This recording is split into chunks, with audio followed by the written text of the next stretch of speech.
خدا ان کے عظیم بابرکت اور جلالی نام میں آپ سب کو میرے طرف سے اسلام۔ آج ہمارے ساتھ پاسٹر میرل توسم ہیں جن سے ہم روزے کے متعلق مزید سوالات پوچھیں گے، اور یہ ہمارے اس کا دوسرا حصہ ہے۔ تو میرا پہلا سوال ہے کہ روزے کے معنی کیا ہیں اور روزہ کیوں رکھا جاتا ہے، اس سے کیا اظہار ہوتا ہے؟ بہت شکریہ بیٹے، گاڈ بلیس یو۔ خدا یسوع مسیح کے عظیم اور جلالی نام میں تمام عزیز بہن بھائیوں کو جو ہمارے چینل کو دیکھتے ہیں بہت بہت سلام۔ اور جو سوال آپ نے بیٹے کیا ہے کہ روزے کے معنی کیا ہیں، تو جو روزے کے معنی ہیں پرانے عہد نامہ میں ہمیں ملتے ہیں، وہ فارسی زبان کا لفظ ہے روزہ، اور عربی میں اس کے لیے کب کا لفظ جو ہے وہ استعمال کیا گیا ہے، جس کے معنی ہے فاقہ کرنا یا رکنا، کسی بھی طرح کی بات سے رکنے کا نام ہی جو وہ روزہ ہے۔ میں تو اس کو یوں کہتا ہوتا ہوں کہ جیسے اکثر لوگ خاموش رہتے ہیں زیادہ، تو پنجابی چن کہتے ہیں کہ بھی تو یار چپ دا روزہ رکھا ہے، یعنی کہ کسی بھی طرح سے رکنا، کھانے پینے سے رکنا، آنکھوں کا گناہ ہے، ہاتھ کا گناہ ہے، پاؤں کا گناہ ہے، منہ کا گناہ ہے، ان سب سے رکنا۔ اور اس میں جب ہم ایک دوسرے رکتے ہیں تو اسی کو روزہ کہا جاتا ہے۔ لیکن عبرانی زبان میں اس کے لیے لفظ جو ہے وہ صوم استعمال کیا گیا ہے۔ یونانی زبان میں لفظ اس کے لیے انو نسپو استعمال کیا گیا ہے۔ اس کے معنی بھی جو ہے وہ اپنی جان کو دکھ دینا ہے یا نفس کشی کرنا ہے، جو احبار کی کتاب اس کے اندر ہمیں ملتا ہے کہ کس طرح سے نفس کشی کی گئی ہے، بھوکے رہا گیا ہے، پیاسے رہا گیا ہے، ایک شام سے لے کر دوسری شام تک اس میں لفظ استعمال کیا گیا کہ وہ فاقہ کشی کی گئی ہے۔ اس میں بہت سارے لوگ جو ہیں وہ ماتمی روزے رکھتے رہے ہیں، جیسے سیموئیل کی کتاب میں ہم دیکھتے ہیں کہ جب وہاں پر روزہ رکھا گیا، جب سول اور اس کے بیٹوں کی وفات ہوتی ہے، ماتمی روزے تھے۔ پھر توبہ کے لیے روزہ رکھا گیا، جیسے داؤد نے جب اوریا کی بیوی بتسبا سے اس کے جو بیٹا تھا اس کے لیے اس نے روزہ رکھا۔ پھر دانیل کی کتاب میں رکھا، پوری قوم کے لیے روزہ رکھا۔ نہمیہ کی کتاب میں اس کے پہلے باب میں ہم دیکھتے ہیں کہ وہ توبہ کا روزہ تھا۔ اور پھر اسی طرح سے نینوا کے لوگ، انہوں نے بھی جو روزہ رکھا وہ بھی توبہ کا روزہ تھا۔ تو روزے کی بہت ساری اس طرح سے ہمیں ملتا ہے کہ روزہ جو ہے وہ لوگوں نے رکھا۔ لیکن روزہ جو ہے وہ ہمیں یہ سکھاتا ہے، اس کا اظہار یہ ہوتا ہے کہ جب ہم توبہ کرتے ہیں، جب ہم فروتن ہوتے ہیں، خدا کی نزدیکی، خدا کی طلب ہمیں ہوتی ہے، تو دراصل بیٹے یہی اس کا مطلب ہے، اسی سے اس کا ظاہر ہوتا ہے کہ ہم اپنے آپ کو جب خداوند کے سامنے جاتے ہیں۔ میں تو اس کو ساری ڈیٹیل میں یہ کہنا چاہتا ہوں کہ خدا کی نزدیکی حاصل کرنا، روزہ دراصل خدا اور بندے کے درمیان جو ہے وہ خاص رشتہ ہے، ایک تن ہو جانا ہے، ایک ہو جانا ہے۔ اس کو روزے کے یہ اس کا مفہوم ہمیں ملتا ہے کہ روزہ دراصل ایک تن ہونے کا نام ہے۔ نزدیکی اس قدر ہوتی ہے کہ روزہ دار اور جس کے لیے روزہ رکھا گیا ہے وہ آمنے سامنے ہوتے ہیں، قریب ہوتے ہیں۔ تو یہ اس کا مفہوم ہے۔ بہت شکریہ پاسٹر جی۔ تو میرا دوسرا سوال ہے کہ مسیحیت کے علاوہ اور مذہب اور قومیں کتنے روزے رکھتے ہیں؟ جی بالکل، ہم دیکھتے ہیں کہ جتنے بھی قومیں ہمارے ساتھ آباد ہیں، یسوع مسیح کے آنے سے پہلے بھی عہد عتیق کے اندر بھی ہمیں یہ ملتا ہے کہ لوگ روزہ رکھتے رہے۔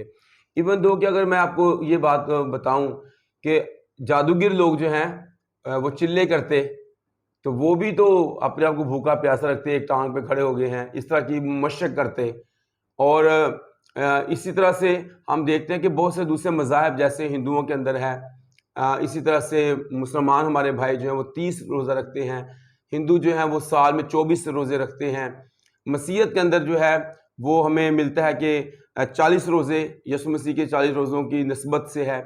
پھر اہل یہود یعنی یہودی ہمارے جو بھائی ہیں وہ بھی ان کے لیے مقرر تھا کہ سال میں 104 وہ روزے رکھتے، یعنی پیر اور جمعرات کا روزہ، یعنی ہفتے میں 2 بار روزے، وہ جو فریسی فرقہ اس کا وہ رکھتے رہے ہیں۔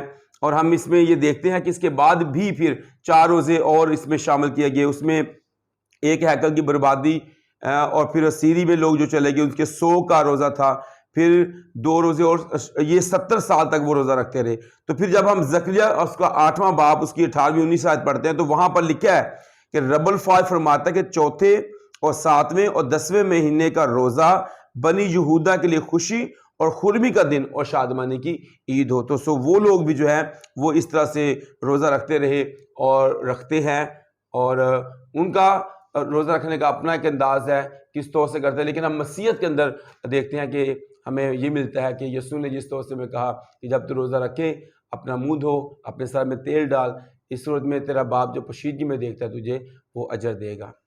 تھینک یو پاسٹر جی. میں تیسرا سوال ہے کہ بائبل مقدس میں کتنے دن کے روزے کا ذکر ہے؟ جی بالکل, دیکھیں ہم اگر پرانے عہد نامے کو پڑھیں, نئے عہد نامے کو پڑھیں, تو ہمیں کثرت کے ساتھ اپنی جان کو دکھ دینا یا روزے کے متعلق جو ہے وہ ہمیں ملتا ہے کہ لوگوں نے روزہ رکھا. اب کتنے دن کا روزہ رکھا؟ اس میں ایک دن کا روزہ بھی رکھا گیا ہے, ایک صبح سے لے کر شام تک قضات کی کتاب میں ہمیں اس کا ذکر ملتا ہے. پھر 3 دن کا روزہ رکھا گیا ہے آستر مردگی, اور جتنی یہودی لوگ اس وقت وہاں پر آباد تھے اکسویریس بادشاہ کی بادشاہی کے اندر, تو وہاں پر 3 دن اور رات کا روزہ رکھا گیا ہے.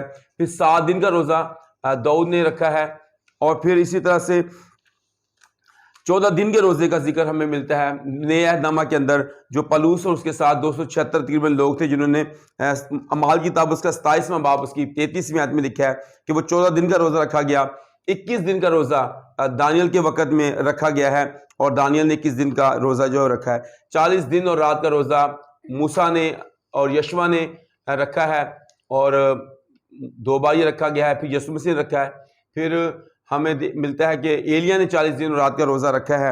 اور اسی طرح سے ہمیں یہ ملتا ہے کہ کس طرح سے انہوں نے اپنے آپ کو جو وہ روزہ رکھتے رہے تو اپنے آپ کو کس طرح سے انہوں نے پیش کیا. یعنی نینوا کے لوگ بھی ہیں, انہوں نے روزہ رکھا ہے.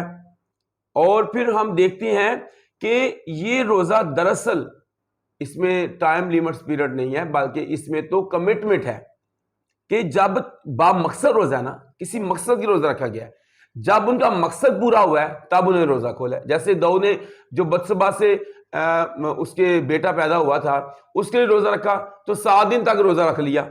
لیکن جب لڑکا مر گیا تو وہاں پر داؤد نے لکھا ہے کہ پہلے تو اس کے خاندان کے بزرگ کہہ رہے تھے کہ روٹی کھا لیں, وہ زمین سے اٹھ نہیں رہا تھا. 12ویں باب میں, پہلا سیموئیل اس کے 12ویں باب میں ہمیں ملتا ہے. لیکن جب وہ لڑکا مر گیا تو پھر اس نے اپنے نوکروں کو پھسپھساتے دیکھا, آپس میں باتیں کر رہے تھے, اور اس وقت لکھا کہ داؤد اٹھا, اس نے نہایا بھی, کپڑے بھی بدلے, خدا کے گھر میں جا کر خداوند کی شکرگزاری بھی کی, سجدہ بھی کیا, اور پھر روٹی بھی لی. تو اس کے نوکر اس سے پوچھتے ہیں کہ یہ کیا کام ہے جو تو نے کیا؟ اس نے کہا کہ جب تک لڑکا وہ جیتا تھا تو میرا خیال یہ تھا, مجھے امید یہ تھی کہ خداوند کو شاید مجھ پر رحم آ جائے, لیکن اب تو وہ مر گیا ہے. تو جب تک مقصد پورا نہیں ہو جاتا تھا تب تک ایسا نہیں ہوا. نینوا کے اندر بھی دیکھتے ہیں کہ جب یونا نے منادی کی کہ 40 روز کے بعد نینوا برباد ہو جائے گا, تو بادشاہ, مشیر, وزیر, جتنے اس کے سارے کابینہ کے لوگ تھے وہ اپنے تخت سے اتر آئے, شاہی لباس اتار ڈالا, حیوانات نے روزہ رکھا, وہاں پر جانور جو ہیں وہ روزہ رکھ رہے ہیں, شیرخوار بچے روزہ رکھ رہے ہیں, جب تک خدا کا قہر جو ہے وہ ختم نہیں ہوا. لکھا کہ ہر شخص اپنی بری روش سے بھی باز آیا. جب خدا کا قہر ختم ہوا, خدا کو ان پر رحم آ گیا, تو پھر لکھا کہ وہ کس قدر وہ خدا کی حضوری میں, خدا نے جب دیکھا کہ وہ اپنے اپنی بری روش سے باز آئے, انہوں نے روزہ رکھا ہے, تو خدا قہر راضی کر سے باز رہا. اور بھی بہت سارے معاملات ہیں جس میں ہم دیکھتے ہیں کہ انہیں روزے رکھے, اور اس روزے کے اندر جو ہے انہوں نے اپنے مقصد کے تحت رکھا. دانیل رکھ رہا ہے, اپنے قوم کے لوگوں کے گناہوں کا اقرار کر رہا ہے. نہمیہ روزہ رکھ رہا ہے, پہلے باب میں نہمیہ کی ایک صحیفہ میں, وہاں پر وہ اپنی قوم کے گناہوں کا اقرار کر رہا ہے, کہتا ہے خداوند میں تیرے حضور میں دعا کرتا ہوں, اور میری دعا پر اپنا کام بھی لگا. تو پھر ہم دیکھتے ہیں کسی طرح سے آستر نے بھی روزہ رکھا ہے, با مقصد ہے, اس کی قوم, اس کے لوگ, مردگی روزہ رکھ رہا ہے, جس مقصد کی رکھا وہ مقصد پورا ہوا. تو بیٹے اس کا طور سے یہ ہے. جی, تو میرا آخری سوال ہے کہ بائبل مقدس میں روزوں کی اقسام کیا ہے, روزے رکھنے کی وجوہات کیا ہے؟ دیکھیں پہلے بھی ہم نے اس کا ذکر کیا ہے کہ آج بھی ہم کسی بھی مقصد کے لیے, اپنی فیملی کے لیے ہم شخصی طور پر روزہ رکھ سکتے ہیں. تو روزے کی وجوہات یہ ہے کہ گہرا ماتم لوگ کرتے رہے ہیں, سول کی وفات پر روزہ رکھا گیا ہے, غضب کو ٹالنے کے لیے روزہ رکھا گیا, گناہ پر توبہ کرنے کے لیے روزہ رکھا گیا ہے. اس کی اقسام ہم یہ دیکھتے ہیں کہ عام روزے بھی لوگ رکھتے رہے ہیں, اور پھر مکمل روزے لوگوں نے رکھے ہیں, جزوی روزے رکھے ہیں, اور پھر جماعتی روزے رکھے ہیں, پھر شخصی یا قومی روزے رکھے گئے ہیں. تو اگر ہم دیکھیں کہ اگر ہم شخصی طور پر خداوند کی قربت نزدیکی چاہتے ہیں تو شخصی رکھیں، فیملی کے طور پر رکھیں، چرچ پوری جماعتی روزے رکھ سکتے ہیں، پوری قوم بھی روزہ رکھ سکتی ہے.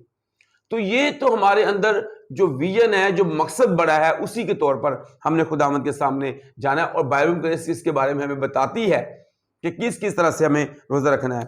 اب جب ہم یسایہ اس کا 58 باب پڑھتے ہیں، 58 چیپٹر، تو اس کے اندر جو خاص طور پر جو باتیں ہیں، اس میں دو اس کے میں کہوں گا کہ اس کے حصے ہیں جس میں روزہ جو ہے رکھا گیا ہے. نمبر ایک پر تو ایسا روزہ ہے جو خداوند کہہ رہا ہے مجھے پسند نہیں ہے، اور پھر دوسرا روزہ جس کے بارے میں خداوند کہہ رہا ہے کہ یہ روزہ جو ہے وہ ہونا چاہیے. تو پہلے کے اندر وہ جسے ہم غلط قسم کا روزہ کہہ سکتے ہیں، جو یا خدا کو نہیں پسند، جہاں جسے وہ کہتا ہے کہ یہ ریاکاری کا، یہ دکھاوے کا ہے. تو دکھاوے کے روزے کو خدا پسند نہیں کرتا، کہتا ہے اس میں تم اپنی کیا کرتے ہو، نمائش کرتے ہو، محض اپنی جان کو تو دکھ دیتے ہو، لیکن بھوکے پیاسے بھی رہتے ہو، لیکن اس میں خدا کی نزدیکی تمہیں حاصل نہیں ہوتی، خداوند کی قربت حاصل نہیں ہوتی ہے. ذاتی خوشی ہے کہ روزہ رکھا ہوا ہے، اور شیخی بازی ہے تاکہ جھگڑا رگڑا کرے، دوسروں سے سخت محنت کروائیں، جھگڑا رگڑا کریں، شرارت کے مکے ماریں، اپنی آواز کو عالم والا تک پہنچا نہیں سکتے. بعض دفعہ ہم سوچتے ہیں کہ روزہ رکھیں گے نا تو ہو سکتا ہے خدا ساڑھے بہت زیادہ قریب آ جائے. بعض دفعہ ہمارے اندر یہ شیخی آ جاتی ہے کہ ہوں تو خدا سنے گا نا، یعنی کہ ہم بعض دفعہ خدا کی قربت یا نزدیکی نہیں چاہتے، بعض خدا کو آزمانا چاہ رہے ہوتے ہیں. تو یہ بھی روزے خداوند کو پسند نہیں ہے. اچھا، ریاکاری کے روزے کے بارے میں خداوند یسوع مسیح نے بھی فقیوں فریسیوں کو بھی ڈانٹا، لیکن ہم ایزبل کے بارے میں سلاطین کی کتاب میں دیکھتے ہیں، اس نے بھی ریاکاری کا روزہ رکھوا کر پھر جو ہے ہم دیکھتے ہیں کہ کس قدر اس نے گناہ کو جو ہے وہ بڑھایا. پھر ہم دیکھتے ہیں کہ بعض دفعہ ہم خدا پر اس لیے بھی احسان جتا کر روزہ رکھواتے ہیں کہ روزہ رکھا ہوں تو خدا سنے، لیکن وہ خدا کو پسند نہیں ہے. اپنے آپ کو جھکانا نہیں، کلام کہتا ہے کہ اپنے آپ کو جھاؤ کی طرح جھکاؤ، لیکن جھکاتے نہیں ہیں.